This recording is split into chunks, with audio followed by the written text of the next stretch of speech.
Hey, this is Brittany. And I'm Dustin, and we're with Frontier Basement Systems. Okay, so it is super cold out still, and we're here to tell you a little bit more about a positive drain. Right. I had to get a little education on a positive drain. Right. What is a positive drain, Brittany? A positive drain is where the water collects into a system, but there's no pump to pump it out. We just expect gravity to bring it out downhill somewhere. Right. So there's nothing really pushing or helping it along. Right. There's nothing forcing the water out. It's all gravity fed. It runs all the way outside. And usually goes to a landscape outlet, or sometimes it just goes to nothing. It Whatever.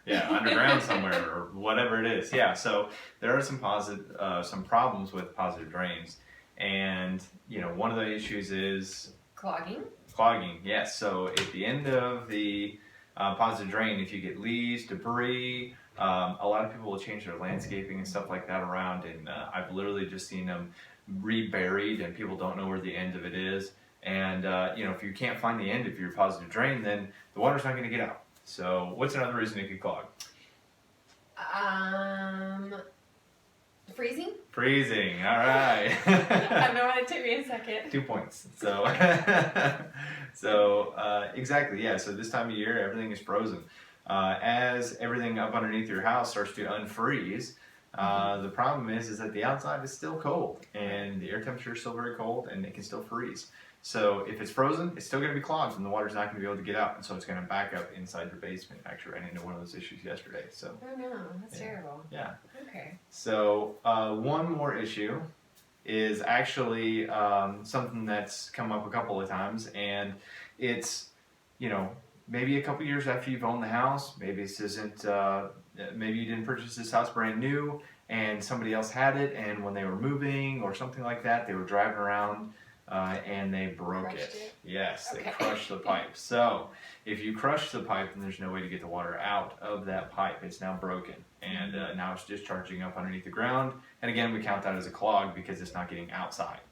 So ideally, a sub pump would help with some of those basic things like that on a routine type basis. Right. But yeah, there are some things you can do. We have something that helps if it's serious. Right. What is it?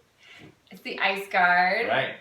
It's beautiful, right? Yeah. Okay, I know we talked about it before and I was silly, so I'll let Dustin talk about it. Okay, so the Ice Guard is basically a very simple design. It's a patented product that we own, and so nobody else has this. And so basically the discharge line runs outside, and then it goes to this Ice Guard, which just sits above the ground, and then everything else is all buried, so you're not going to see it.